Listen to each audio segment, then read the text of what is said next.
durotoye@gmail.com. We are here to serve you.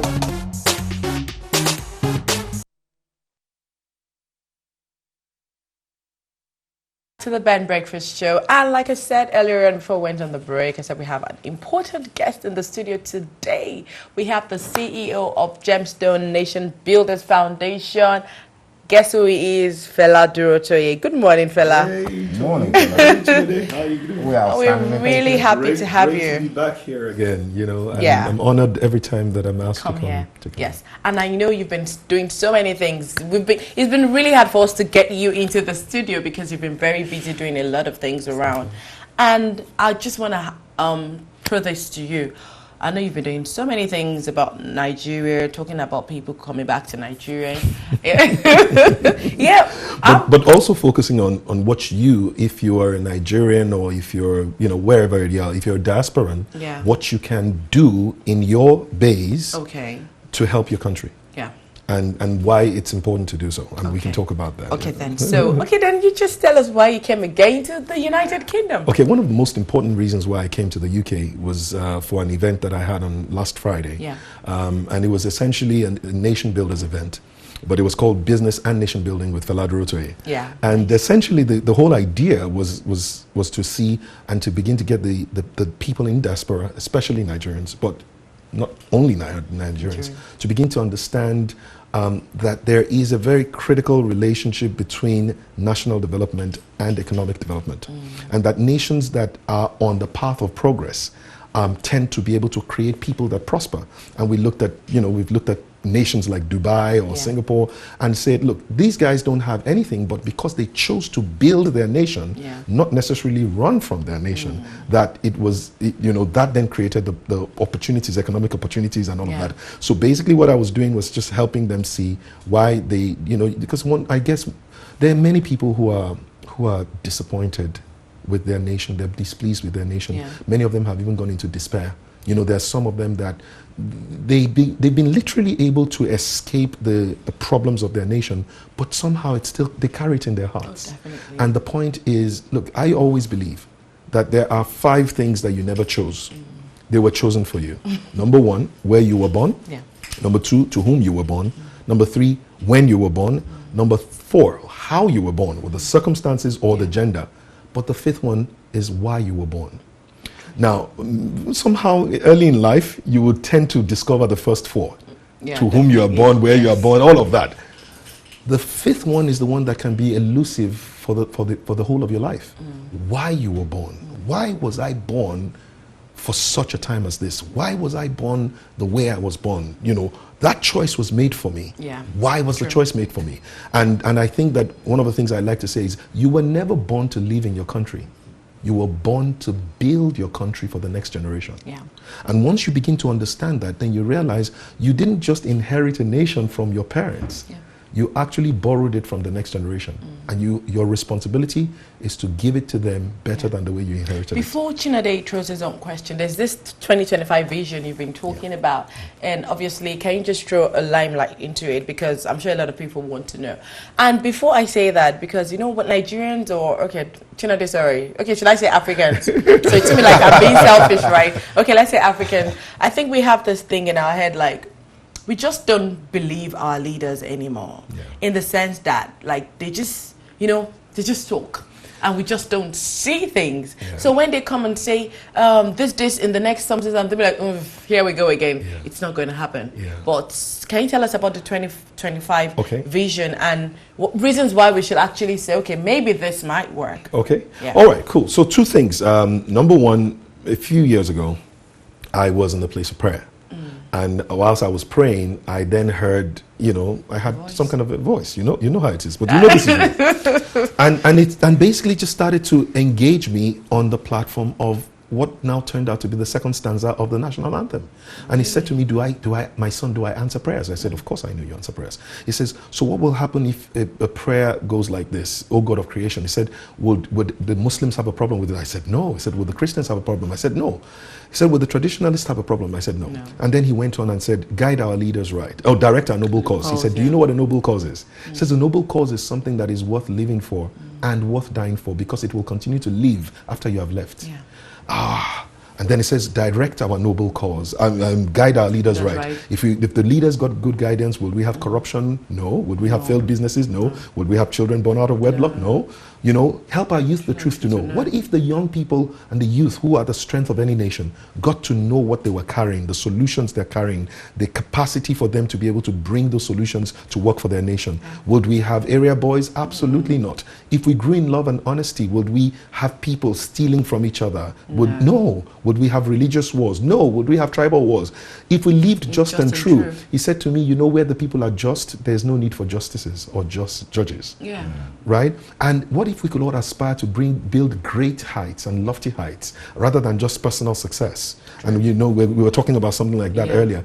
And he said, if you build a nation where peace and justice reigns, he said to me, what will happen if I answer that prayer? And clearly, that would be like, everything's perfect. Yeah. Then he said to me, do you recognize the prayer? And I thought, what prayer? He says, that's the second stanza of your national anthem. Yeah. It's framed into our constitution as a nation. Yeah. And he said, I answer prayers, so how come that hasn't come to pass? And it then occurred to me that, well, it was because the people are not praying, they're singing, and most times they don't have to leave out their songs, but they have to leave out their prayers. So he said to me, my son, write this down. And this was 10 minutes past 2 p.m. on November 23, 2004. And he said to me, by December 31, 2025, Nigeria will be undoubtedly the most desirable nation to live in. Now, I know that many people think, yeah. Okay, come on, guys. But the point here is that, in a sense, the most desirable nation is really just a nation that has 5 characteristics. It's a nation where people love to live, love to work, love to play, love to visit, and love to invest. And every nation that is on a hyper drive towards building itself is a nation that people would love to live. It's a nation that work opportunities would be filled. People would love to visit the place. There would be a lot of money. I mean, we looked at Dubai recently. I mean, look at just the Dubai miracle, they call it. In such a short while, it seems like, but that's what happens. Dubai, the ruler of Dubai says they have 3 things: sun, sand, and sea. That's it. That's it. So you see that what happens when vision powers that. Now, you now go to the issue that you talked about. All right, you begin to say, well, but we don't believe our leaders anymore, because many of the times they come in. The first thing I'm going to always say is, and I don't know whether you want to stop me now, but the first thing is, leaders are different from rulers. And I think that Africa has suffered from rulership, not leadership. So when we say that our leaders are the problem, no, leaders are not people. Leadership has nothing to do with position of authority, but rulership does. Rulers have subjects, leaders have followers. Rulers subdue their subjects to remain in power. Leaders inspire their followers to be able to fulfill purpose. So most times you'll find out that the people we call leaders are not leaders. They're rulers. They're rulers with positions of authority who are driven by a quest for power, and then they have branded themselves as leaders, getting us to think, we subjects, that we are followers. A follower is not less than a leader. A follower is anyone whose support, whose endorsement, whose capacity the leader needs to be able to achieve the vision. So many times your followers could be greater than you, could be richer than you, but what do we do as rulers? We suppress the people, we depress them, we oppress them. I don't know whether you understand. Oh, definitely. Meanwhile, the leader seeks to impress them. The leader seeks to enlighten his followers. The ruler seeks to enslave his subjects. So you find out that Africa's greatest problem has been this culture of rulership. We started as traditional rulers many years ago, centuries. Where we should have had royal fathers, we had traditional rulers. Then we had colonial rulers. Who came in and displaced the traditional rulers. And then the colonial rulers left, and around the 60s, we then had this wave of military rulers. And today, military rule has given way across Africa to what you call democratic rule. In fact, one interesting thing was that for 16 years, Nigeria was ruled by the ruling party. PDP. So that was a democratic rule. You see, and so you realize this is a major challenge for Africa. The problem is leaders don't need a position to lead. They just need to have a sense of ownership, a sense of responsibility and accountability. A leader says, if not I, then who? If not now, then where? When? If not here, what can I do to be able to deliver a greater future for my children and the children of everyone. Fantastic. Just going back to your point on why do we run away from Africa, diasporans? Why do we run away? Why are we scared to go and invest and work collectively? Yeah. Now, in your own opinion, I mean, you've got the experience. Yeah. Why do you think people run away? And then we always have to find a solution. Okay. What can be done? What can be done to change this mindset of with people have actually felt let down by their governments, organizations back home. But what can be done to change this mindset? Okay, so the first question is, why do people run away? It's just human nature. We tend to gravitate to what you will think of as a comfort zone. And whenever it is that your nation does not offer you the basic comfort of life, you begin to strive to go out. Now, who are the people that get the first access? The brightest and best of the nation. Yeah. Who are the people that should have been building? The brightest and best of the nation. So you find out your brightest minds. When the education system in Zambia or Nigeria begins to collapse, our best students leave. Yeah. Our best lecturers leave. Yeah. When our healthcare system begins to collapse, our best doctors leave. Yeah. So generally, we create a downward spiral. Unfortunately, what happens is those guys were wired with the gifts that they had to build their nation. So when they leave, their heart still is connected. So they're there and they're disappointed and they're angry and they're in countries where things are working and they are working in those places, but they're not happy that things are not working where they're coming from. But the problem is they now think there's nothing they can do, which is where that's the wrongest thing you can imagine. There's always something you can do. And the first thing I always say to people to do is begin to reconnect your heart back to where your heart is already connected. And how do you do that? Love your country again. It doesn't take you more. I'm not even talking about giving anything. Don't give any money. Just begin to love your country again. Now, many people say to me, but Fela, how can I love Nigeria after all that Nigeria has done?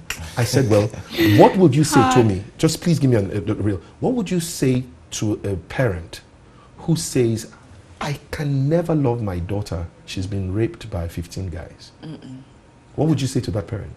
I would say that's not possible because she's and then you say, but why don't you love her? He says, because she's so beautiful. When she's so beautiful. Short there, just to let the viewers know that the phone lines are now open. Feel free to call the number flashing on your screen and please pose it for your question. And so you say the reason why she was raped was because she's so beautiful. And then you hate her because she's beautiful and she's been raped. You didn't protect her. But now that she's been raped, you are saying she has brought disgrace to your home. Yeah. Why was she raped? You say because she's so beautiful. Who made her beautiful? You and God, in a sense. Definitely. Point that I'm making is this.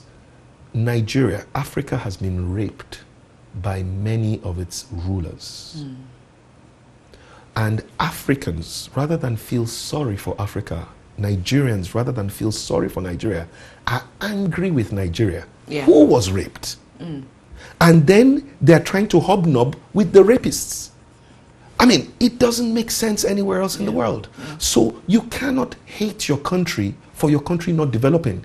You are the reason why that country should have been better than it is today. You were the gift that God gave to that country that should have grown that country. And so once you begin to, first of all, begin to accept responsibility and say, okay, hey, I am created to make my country better.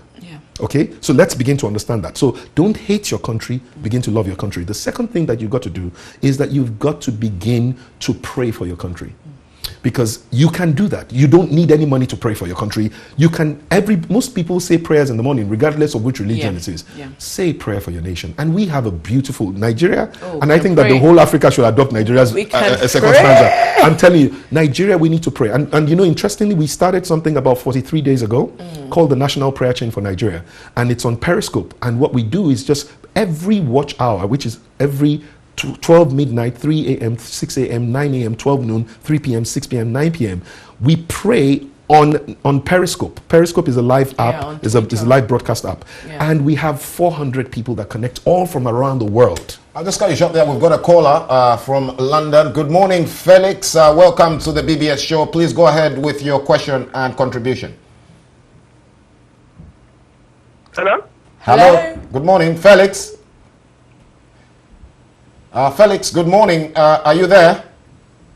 Okay, continue. Yeah. So, bottom line is that you got to first of all love your country, and then you got to begin to pray for your country, and then the next thing would be speak well of your country, think well and wish well for your country, and most importantly, live well for your country. So wherever you are, think well about your country, wish your country the best. Listen, a great Nigeria is in the world's interest. A failed Nigeria the world cannot bear. A failed Africa, the world cannot bear. Africa currently, this is all the estimates in the world, has 64% of the resources that the world requires to survive in the 21st century. Wow. Don't forget, Africa saved the world back in the Bible, in Genesis, right? They said that the world came to Joseph in Africa, right? When there was farming all over the world. Africa saved the world then. Do you know what? Africa saved Christ. When Christ was born and Herod was trying to kill everybody, every child at the age of 2, where did they take Jesus? They took him straight to Africa. Africa saved the world. Africa saved Christianity.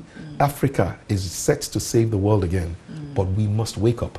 Africa gave the world writing.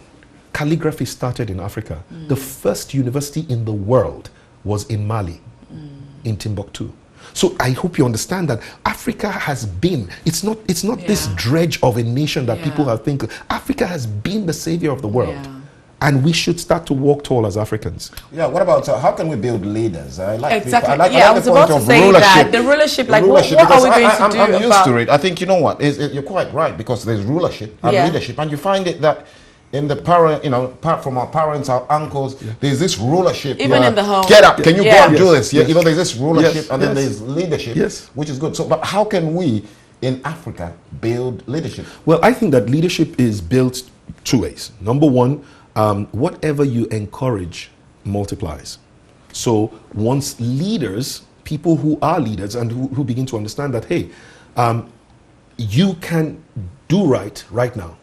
You can take a decision. We have another caller. Sorry. Okay? We have another caller. Felix, good morning. Good morning. Good morning. Thank you for calling. Do you want to go ahead with your contribution, please? Yes, please. Thank you. Hello? Hello, we are listening to you. Okay, then. Are they going to create, when you say we should love Nigerian, we are true, we are from Nigeria. We are bound to love Nigerian.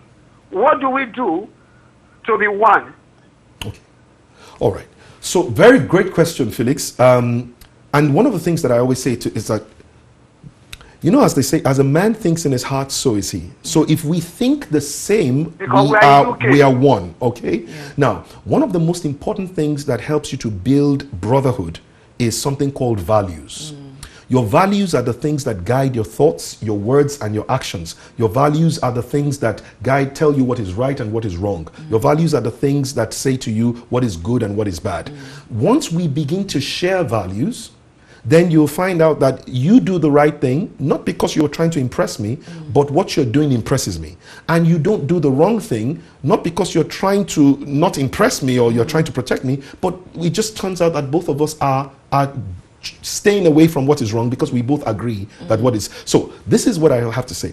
Any nation that has common values has the basis for what you call common unity. Because I would not do anything that would upset you because I think it's wrong. And I will do things that will help you because I think it's right. All right? So the first thing that every nation that is going to build community must have is a common value system. Now, who gives us values? Well, you would say maybe government, maybe not, because values emerge from the people. And what has happened is that we've been able to identify 10 values that we believe as a generation that can make Nigeria or any other country great. The truth be told, those values have to be acceptable to every religion, every tribe. So every one of them must say, these values are acceptable to us. 2, they have to be beneficial to everyone that believes in them. Number 3, they have to be things that each person can demonstrate and then more importantly communicate. Okay? So what are the 10 values? And these are the things that are going to help us to be one together as a nation. Number 1, if we agree that individually we will make a positive impact on everyone I meet and everywhere I go. We have another caller, sorry. Good morning, Amatobe. Did I get your name right? You got it right. Thank you. Good morning. Thank you for calling. Are you still there, Amatobe? I'm still here. Okay. Do you want to make your contribution, please? Yeah, Amatobi is my name. Yeah. Okay. My question is, We are listening. are you listening? Yes. Yeah, because the television is blacking out. Okay. Maybe you should reduce the volume so it doesn't. My question is, I'm not a believer of all these tribes, Yoruba and Hausa and Igbo. Yeah. The reason by believing is there's two tribes in Nigeria, and the tribes of the rich and the poor. Because the actual sense is when a rich man gets to the top, he will reach his Hausa friend in the north. Yeah. And he will reach his Igbo friend in the east. But when it comes to things like developmental issues, they will tell you, you're Igbo, you're Yoruba, you're this, you're that. Yeah. How are we going to enlighten the poor so that there will be a revolution in Nigeria? So that we are looking for, that change we are looking for, everybody is yearning for, will happen. Because the actual fact, it remains that when a Yoruba man gets there, he will tell you you're Igbo man. But when you go to the street, the Igbo and Yoruba shares in the street. But once they occupy posts, you see this issue of Yoruba and the Igbo Hausa Ogoni system comes in. How are we going to write and enlighten the poor so that we will challenge those rulers so that this will stop once and for all, and we will take it all across all Africans? Okay. Thank you so much. All right. And I think that's a brilliant question, Amatobi, as well as Felix's question, which is really one and the same. I think Felix is saying, how do we unite a nation? Felix is asking, how do we get that message to the grassroots? That's my interpretation of what they've said. And the answers are the same. You unite a nation based on common values. You unite a nation based on a common idea of our purpose. Now, many times people think about why or who brought us together. That's not the important question. It's why are we together today? Okay, what is the purpose of our existence today as a people? And then we need to ask ourselves, what are we trying to accomplish? What is the Nigerian dream? And so for the first time, we have been able to now agree that our purpose is to build a new nation. That is the reason why you are here. That's the reason why you are in existence. That's the reason why I'm in existence. Now, number two, we want to build a nation that our children will be grateful to receive from us and will be proud to give to them. It doesn't matter what kind of nation I inherited from my parents. The most important thing is the nation I'm going to give to my children. Okay, we have another caller on the line. Good morning, Emeka. Good morning. Thank you for calling the Ben Breakfast Show. Do you want to go ahead with your contribution, please? Emeka. Hello. Good morning. Morning. Yeah, can you speak louder? Hello, do you hear me now? Yes, faintly, but we can try and pick it. Thank you for calling. Do you want to go ahead with your contribution? Am I loud enough? Emeka? Do you hear me now? Yes, but if you can speak louder a bit. Okay, do you hear me now? Yes, thank you very much. Okay, do you want to go ahead with your contribution? Yeah, basically I've heard the two contributors. All what they said is quite good and right. But the bottom line to all this problem, especially, I must emphasize, we still can hear you clearly, Emeka. Hello? Hello? Yeah, are you hearing me? Yes, we can, yeah. Okay, my own contribution to this issue is that both prior contributors, they are right in a sense. But where the problem of Nigeria lies is taking the power to the grassroots. We must devolve Nigeria. For Nigeria to move forward, you cannot be talking about unity. The people have to feel that unity, and the way they feel that unity is like what we have in the United Kingdom here. The Scottish having a right to govern themselves. The Wales having a right to govern themselves, have their own, that way people feel that power within them. And that will kind of like diffuse all these tensions we have, ethnic tensions we have in Nigeria. You don't preach peace to people. You don't preach love to people. They see it. So once that power is devolved, Abuja will not have that over centralizing power, which gives it the right to determine what happens in every part of the country. When a Niger Delta person sees that oil coming from his backyard is developing his own backyard, he will not have problem to be going to be bombing pipelines. Okay? So the issue here is we should be talking about decentralizing the Nigerian system so that the people at the grassroots feel that power, feel that things that they feel like part of the country. And until that is done, there is no way. If you take out Buhari and put any other person, there will still be the problem there. We need to decentralize the country. That's the only way to move Nigeria forward and practice true federalism. That's the only way you can move Nigeria forward. Thank you very much. Thank you so much, Emeka. Did you manage to pick it up? I think he was just trying to talk about centralizing the... Decentralized. Yeah. Again, you said before you continue that rulers don't decentralize. Leaders, they don't. Leaders decentralize. Yeah? What Emeka is looking for is a pipe dream. And for me, what I feel, and why I say that respectfully, is that power is always hogged by leaders, by rulers. Yeah. Now, let us be clear about something. What is going on in the Niger Delta many times has nothing to do with as much of Abuja as it has to do with the traditional rulers of the Niger Delta themselves, who will collect money from oil companies sometimes and not be able to use that money to develop their own people, right? Nobody holds the governors, nobody holds the local government chairman to account and say, how much did you collect over the last...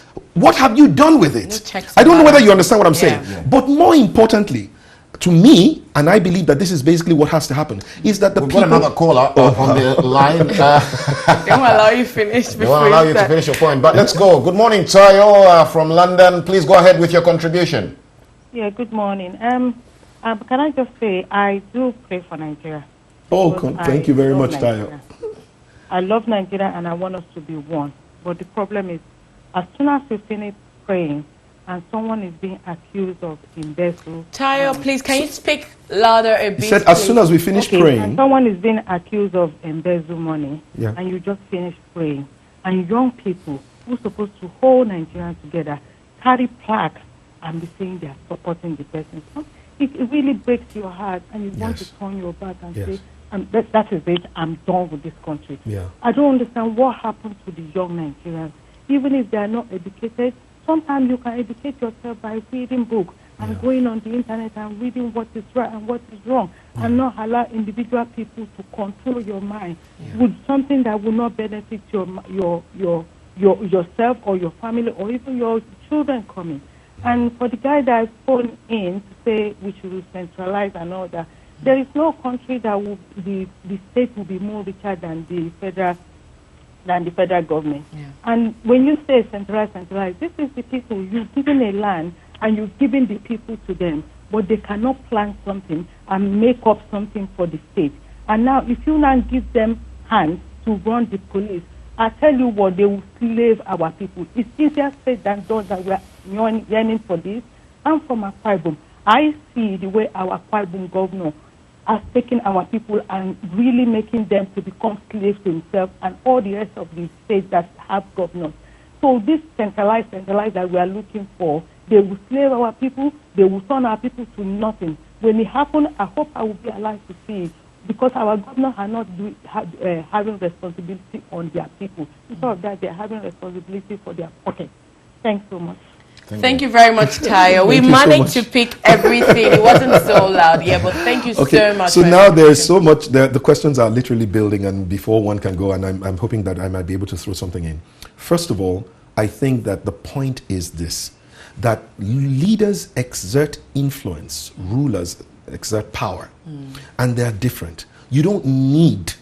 Influence is the ability to shape the way that somebody else thinks. Yeah. And she said something that was very important. Tayo said something. She said, once you finish praying, the next thing is you read something that breaks your heart. And it is true. Yeah. But you know what happens is that you've got to understand that between when you pray, and many times prayers are actually been described as seeds. And when the harvest comes, there's time. but you have to continue to pray. So most times, I don't want you to stop praying. That love in your heart, it's not about those who steal. It's about you who have chosen not to. What you've got to do is to find a way to multiply yourself, build a critical mass of good people, and then begin to connect them. That is what is missing. The wicked people, those who want to steal from government, they know how to connect themselves. Those who don't want to steal, and we are more in number. Those of you and I that love our country, that don't steal from our country, that want to do good for our country, we are more than the number of people that want to steal from Sorry the to cut country. you short, before Tammy just throws in the last dice, time not with us. Yes. Just tell the viewers what you've achieved so far with Gemstone, your organization, just so in one sentence. Fantastic. So, well, I think the most significant thing we've been able to achieve with Gemstone is that we've defined a value system for Nigeria. And we've been able to identify 10 values that we believe are very critical to Nigeria. Today, over 313 schools in Nigeria have adopted those values. A state government in Nigeria adopted the values 2 years ago, and and that's Anambra State, and every single student in that school has been able to live up to those or started reciting those values. There are 10 of them very quickly. Number 1, make a positive impact on everyone you meet and everywhere you go. Number 2, be a solution provider and not a part of the problem to be solved. Number 3, be a role model worthy of emulation. Number 4, be your best.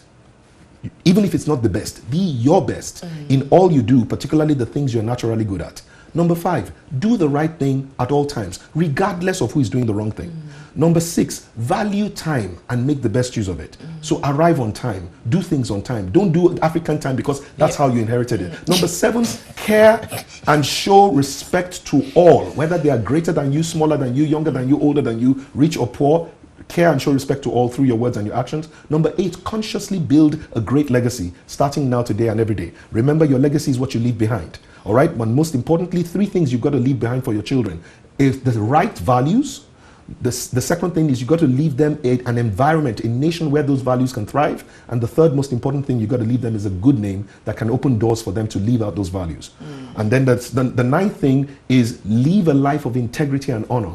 And the 10th thing is make your family, your nation, and your God proud. And if you want to be able to get these things, just send an email to gemstonecreed@gmail.com. Every one of those 10 things I just sent to you will come back to you as an auto response before this program. Before I'm off air, you will get it back. If you send gemstonecreed, GEMSTONE, gemstone creed, CREED @gmail.com. You will immediately get an auto response. Now we are driving those values through the hearts of our nation. We have across 23 states in Nigeria. We now run trainings that are free of charge every 3rd Saturday. That's what Gemstone does. 56 training hubs, right? Across Nigeria. In 78 campuses across Nigeria, they are running trainings. So, what I'm trying to say to you is that it is now gaining momentum. Over 30,000 people in the last 6 months have already signed up and are now trying to teach. So if you want to become one of the people who can teach, and I would say this is the most important thing. If you believe in those values because they are beneficial to you, make sure you share the values with people who are close to you. And most importantly, show the values. So say it. If you email gemstonecreed@gmail.com, get that stuff. It comes there. It's an attachment. You would say it for the next 10 days. You would share it for the next 10 days, and you will show it for the next 10 days. And most importantly, join us on Prayer Chain NG at Periscope. Just Google Periscope and then join us on Prayer Chain NG. And of course, if you go to Twitter or Facebook, you'll see Fela at Fela Durotoye. If you link there, you'll be able to find how to get to what we're doing, and it's very fantastic. Well, thank you so much for very joining us on the breakfast show. I think I could go on and on and listen to you. I think you're doing something that is not just good but outstanding. Yes, it is. So wish you all the best, and thank you again for joining us. Thank you very much. Thank you for giving me the opportunity. Thank you. It was like a lecture, and I just wanted you to keep going, but time will never be on our side. You get so motivated. I do. I like to listen to good things. Good things. You? I love good things. I love positive things. Well, we're still to come on the Ben Breakfast Show. The Africa Cup of Nations, an annual football tournament that's held here in the UK among the African countries, was held last weekend, and the under-17s as well participated. Nigeria winning the last 3 years, but this year we saw a Southern African team emerge as winners of the Under-17, and that was Zimbabwe. So joining us on the BBS show today will be the Zimbabwean coach and captain of the Under-17 Zimbabwe UK team. Stay tuned, do not go away, we shall be right back after this. On Ben TV, I've actually been on the channel, yeah.